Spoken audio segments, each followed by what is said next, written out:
एक समय की बात है। एक गांव में एक नहर हुआ करती थी। उस नहर के पास एक आम का पेड़ था। उस पेड़ पर ढेर सारे आम लगते थे। उसी पेड़ पर एक चुड़ैल रहती थी। उस चुड़ैल को आम बहुत पसंद थे। वो पूरी सर्दी इंतजार करती थी कि कब गर्मी आए और उसे आम खाने को मिले। उस साल भी उस चुड़ैल को गर्मियों का बड़ा बेसब्री से इंतजार था। जैसे ही गर्मी आती है और पेड़ पर आम लगना शुरू हो जाते हैं, वो चुड़ैल खुशी से झूम उठती है। अरे वाह, इस पर तो आम आने लगे हैं। अब ये जल्दी बड़े हो जाएंगे और मुझे ढेर सारे आम खाने को मिलेंगे। चुड़ैल बड़ी खुश होती है कि उसे जल्द ही आम खाने को मिलेंगे। पर तभी वहाँ नहर के पास कुछ लोग आते हैं। वो लोग नहर के आसपास कुछ देखने लगते हैं। नहर के पास एक बूढ़ा आदमी बैठा होता है जो उन लोगों से पूछने लगता है। अरे भाई, क्या बात है, क्या देख रहे हो? अरे आम का पेड़ कुछ ज्यादा ही झुक गया है, हम इसे देखने आए हैं। हाँ, आए दिन यहाँ पर कुछ न कुछ हादसा हो रहा है, पर क्या हो गया ऐसा? बच्चे इस पेड़ पर चढ़कर पानी में कूदते हैं। कल ही एक बच्चे का सर पत्थर से टकरा गया और उसको बहुत चोट आई है। अब गांव वाले चाहते हैं कि इस पेड़ को यहाँ से हटा दिया जाए, तो इसलिए हम इसको काटने आए हैं। पेड़ को काटने वाली बात सुनकर पेड़ पर बैठी चुड़ैल सकपका जाती है। उसे तो समझ ही नहीं आता कि वो करे तो क्या करे। नहीं नहीं नहीं, ऐसा नहीं हो सकता। अगर ये पेड़ कट गया तो मैं किस पर रहूंगी और आम कैसे खा पाऊंगी? मोहन और हरिया अपनी कुल्हाड़ी लेकर उस पेड़ को काटने में लग जाते हैं। चुड़ैल ये सब उस पेड़ पर बैठी देखती रह जाती है और कुछ ही देर में वो पेड़ कटकर नीचे नदी में गिर जाता है।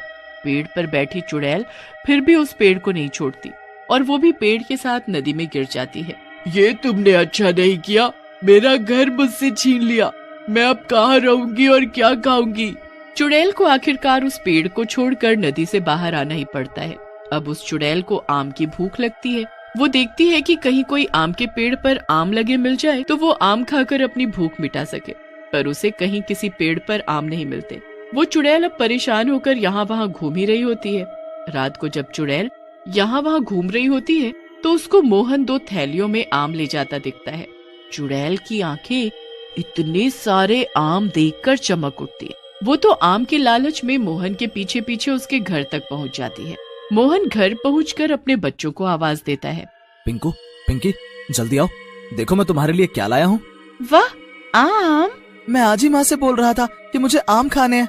देखा, और आज ही मैं तुम्हारे लिए आम ले आया। अब हम सब खाना खाने के बाद आम खाएंगे। बस फिर सब लोग साथ बैठकर खाना खाने लगते हैं। खाना खाने के बाद ही पिंकी के पेट में दर्द होने लगता है। उसके पेट दर्द के चक्कर में सबका ध्यान आम से हट जाता है। काफी रात में जाकर पिंकी का दर्द ठीक होता है और सब सो जाते हैं। सारे आम अब ऐसे ही रसोई में रखे रह जाते हैं। सबके सोने के बाद अब चुड़ैल वहाँ आती है। वो रसोई में जाती है और आम देखकर खुशी से पागल हो जाती है। क्या खुशबू है! ये तो देखने से ही बड़े स्वादिष्ट और मीठे लग रहे हैं। अब तो मुझसे बिल्कुल भी नहीं रहा जा रहा। चुड़ैल जल्दी से एक आम निकालती है और उसे खाने लगती है। वो आम को ऐसे खा रही होती है जैसे सदियों से उसे आम न मिले हो। चुड़ैल आम की गुठली तक एकदम साफ कर देती है। अब एक आम से चुड़ैल का न पेट भरता है और न मन। वो फटाफट दूसरा आम निकालती है और उसे भी मजे लेकर खाती है।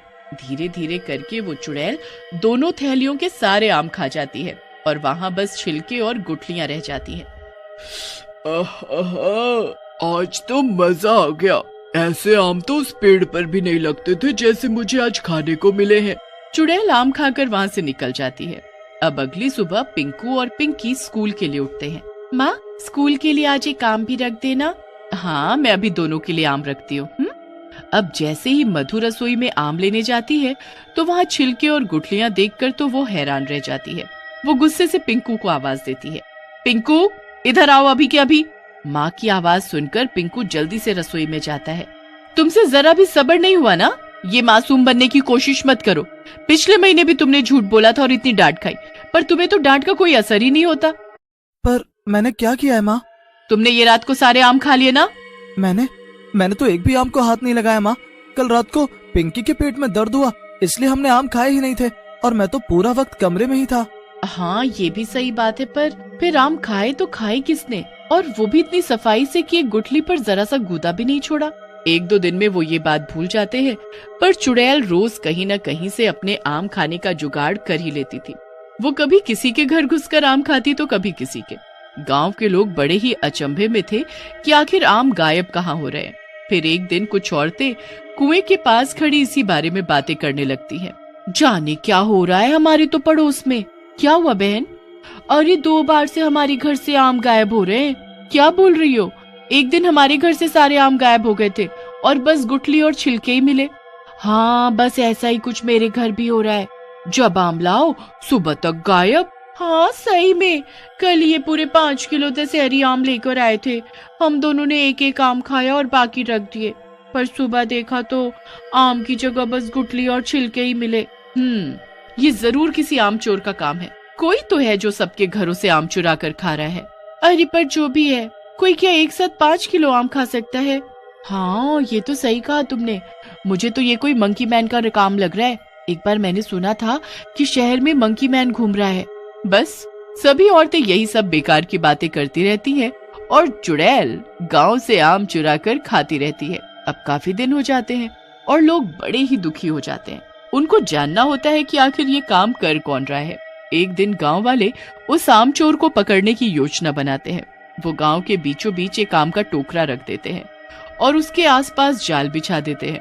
उसके बाद सब यहाँ वहाँ छुप जाते हैं। थोड़ी देर बाद वहाँ आम चोर चुड़ैल आ जाती है। आम की टोकरी देखकर उसके मुंह से तो पानी टपकना शुरू हो जाता है। आम, आम, इतने सारे आम, वाह वाह, मजा आ जाएगा आज तो। चुड़ैल बड़ी खुश हो जाती है और जल्दी से उस टोकरी के पास जाकर बैठ जाती है। फिर उसके बाद वो एक एक आम निकाल कर खाना शुरू कर देती है। एक आम वो एकदम सफा चट कर देती है और कुछ ही देर में पूरी टोकरी खाली हो जाती है। आम खाने के बाद वहाँ बस छिलके और गुठलियाँ रह जाते हैं। उन साफ सुथरी गुठलियों को देखकर सब लोग समझ जाते हैं कि ये काम किसी इंसान या बंदर का नहीं बल्कि एक चुड़ैल का है। अब सब चुड़ैल के लिए बिछाए जाल को एकदम खींचते हैं तो उसमें चुड़ैल फंस जाती है। हाय, ये क्या हो गया? ये जाल कहाँ से आया? ये क्या हो रहा है? जब चुड़ैल पूरी तरह जाल में फंस जाती है तो सब गांव वाले उसके सामने आते हैं। तेरी वजह से हम गांव वाले कितने दुखी हो गए हैं। हम अपने लिए आम लेकर आते हैं और तू रात को आकर उन्हें सफा चट कर जाती है। इतने दिन हो गए हमें परेशान करते करते। अब देख हम तेरा क्या हाल करेंगे। सच में इसे तो बिल्कुल मत छोड़ना कोई। तुम लोग ये मेरे साथ अच्छा नहीं कर रहे हो। मैंने तुम्हारा क्या बिगाड़ा है? तो हमने क्या बिगाड़ा है? आम तू हमारे चुरा रही है और उल्टा हमें बोल रही है। हाँ बोलूंगी, क्योंकि तुम दोनों की वजह से मेरी ये नौबत आई कि मुझे लोगों के घर से आम चुराने पड़ रहे हैं। मैं तो अपना शांति से बिना किसी को परेशान किए उस नहर के पास वाले आम के पेड़ पर रह रही थी। उस पेड़ के आम खाकर अपना पेट भरती थी और आज तक मैंने किसी को कभी परेशान नहीं किया। पर तुम दोनों एक दिन वहाँ आए और उस पेड़ को ही काट डाला। मेरा घर और मेरा आम दोनों मुझसे छीन लिए। चुड़ैल की ये बात सुनकर गांव वालों को एहसास हुआ कि गलती इसमें सारी उनकी खुद की है और उस चुड़ैल के साथ बुरा हुआ। हमें पता ही नहीं था कि उस पेड़ पर तुम रहती हो और हमने तो अपने बच्चों की भलाई के लिए ऐसा किया। मेरे पास एक रास्ता है, पर फिर तुम वादा करो कि फिर कभी हमारे घर के आम नहीं खाओगी। कैसा रास्ता? मेरे घर के पीछे मेरा लगाया हुआ एक आम का पेड़ है। उस पेड़ पर हमेशा आम लदे रहते हैं। तुम चाहो तो वहाँ जाकर रह सकती हो और तुमको आम भी खाने को मिल जाएंगे। अगर ऐसा है तो मुझे कोई दिक्कत नहीं। मैं वहाँ चली जाऊंगी और कभी किसी के आम नहीं खाऊंगी। बस फिर गांव वाले उस चुड़ैल को जाल से आजाद कर देते हैं और वो चुड़ैल उस आम के पेड़ पर हमेशा के लिए चली जाती है जो बूढ़ा आदमी उसे बताता है।